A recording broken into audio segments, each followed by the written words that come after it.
What's up, YouTube? It's your boy Jay, your registered nurse here, and someone gave me a really good idea. Someone asked me to do a video really just about the beard donor under my beard, and how that transplanted hair went and where was it transplanted and the texture and stuff like that. So I just thought that was a really good idea because when I was looking to get my surgery done, I was interested in that. And there's not a lot of content about that, so I'm gonna do a real quick video about that. I appreciate you guys for tuning in, and we're gonna jump right into this content, man. Let's get it.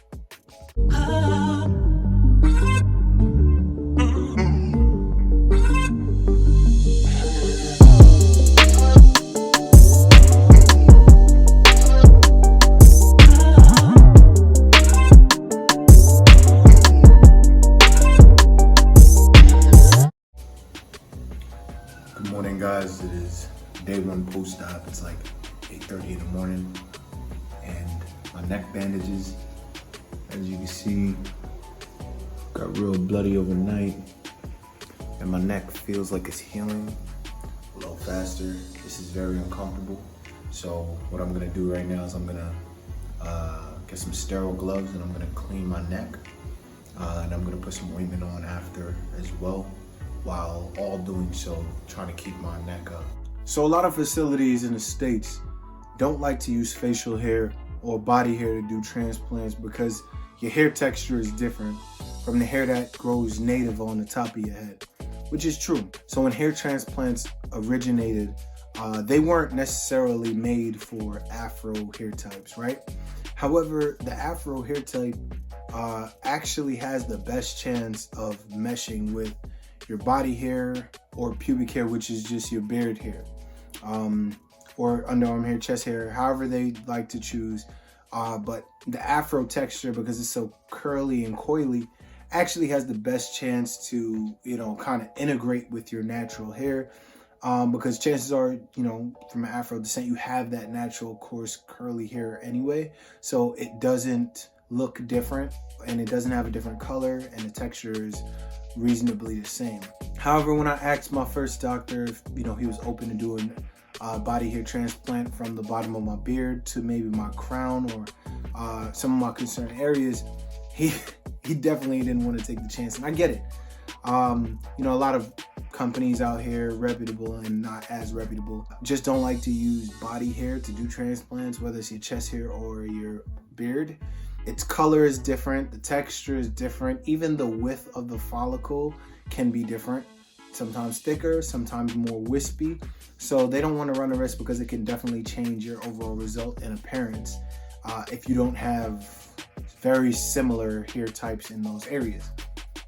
So I started looking overseas, and with overseas, of course, we have companies that do it, such as the company I went to, Ashley Tarkan, Now Hair Time, Dr. Cynic does it, Hair of Istanbul does it, and these are just some of the clinics that are in Turkey that, are more on the well-known side, Longevita, things like that. There are a ton of companies who do it.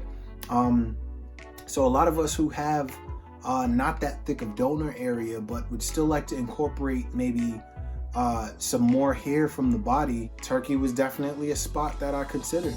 And that's what led me to going to Ashley Tarkan, honestly, because I wanted to use hair from under my beard to put, more so in the crown area and the top of my head, because that's not the direct angle of vision when you look at me. So even if the texture or the color was a bit off, it being in the crown would just kind of be a filler. So that would be better. So I'm gonna show you what it looks like now.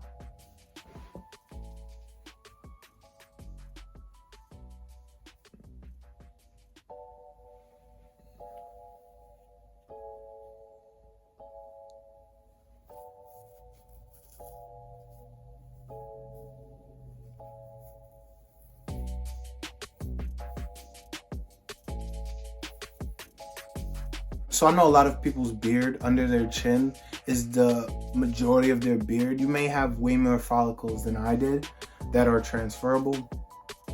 I didn't have a very thick underbeard, and again, I'll show pictures. But I'm not mad at the result where it is now. Would I take more from my beard? No, I wouldn't do it again.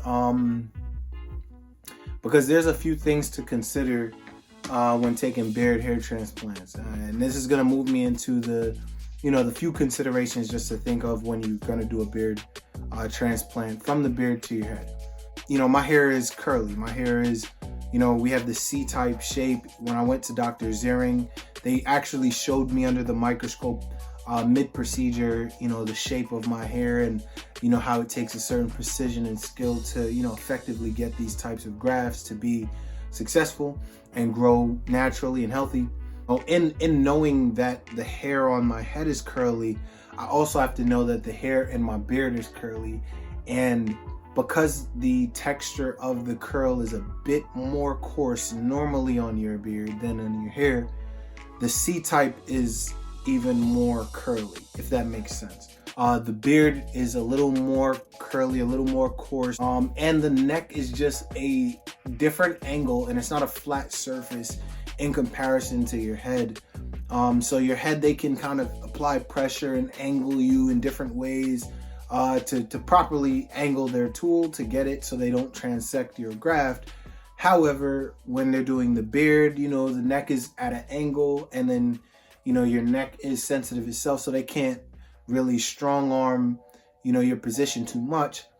However, that is just another thing and food for thought to consider when getting that beard hair transplant. Lastly, just to go over healing, the beard definitely healed faster under my chin. The healing time was good. I healed pretty quick, like within a week. I didn't have to use anything other than bacitracin. And I used bacitracin for the first 2 weeks, and then on the third week I was good. Somewhere around where I did my first haircut, I didn't really feel anything in this area anymore. No numbness. The numbness goes away within the first 4 days in this area. 3-4 days, numbness goes away. My head is still kind of numb though. Different nerve endings. Also, we have more blood flow in our neck than we do in our head, so it just makes more sense that this will heal faster as well. I have one bald spot here.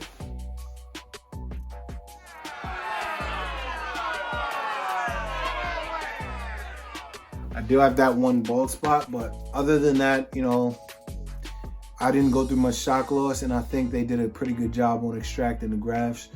I have no problem with the way that they conducted extraction in my beard. I think it's good. And this goes for any clinic. I mean, just do your research, and as long as you feel safe and you trust, the clinic's work, whether that be, Reddit forums, Facebook groups, Instagram, reviews, YouTube reviews by other people who've gone, or, just online blogs about the clinics themselves. Do your research. You can look up the doctors if they have a specific doctor that conducts business in that facility. However, when it comes to the beard, it's a little more sensitive, a little more touchy. A lot of doctors don't like to do it, but outside of the States, they do tend to participate in beard and body hair transplants, which I was interested in. So far so good. But overall, not bad at all. I think they did a pretty good job on my beard, and I think, after 12 months, I'll be able to give you guys a full review on, if it was worth it to even touch your beard, because I know a lot of guys, like, your beard is your glory, your name, and everything like that. And we really don't want to touch our beard sometimes because we're just getting full stride in our manhood and our beard. So I get it. But after a few months, I'll be able to give you guys more of, a readjusted feedback as to if it was a positive result, neutral result, or negative. But I appreciate you guys for tuning in today for the quick video. Hope it wasn't too long. I know the last video was like 3 hours. But anyway, man, you guys are the best. It's your boy, Jay, your registered nurse here. And I'm going to catch y'all on that next video. Peace.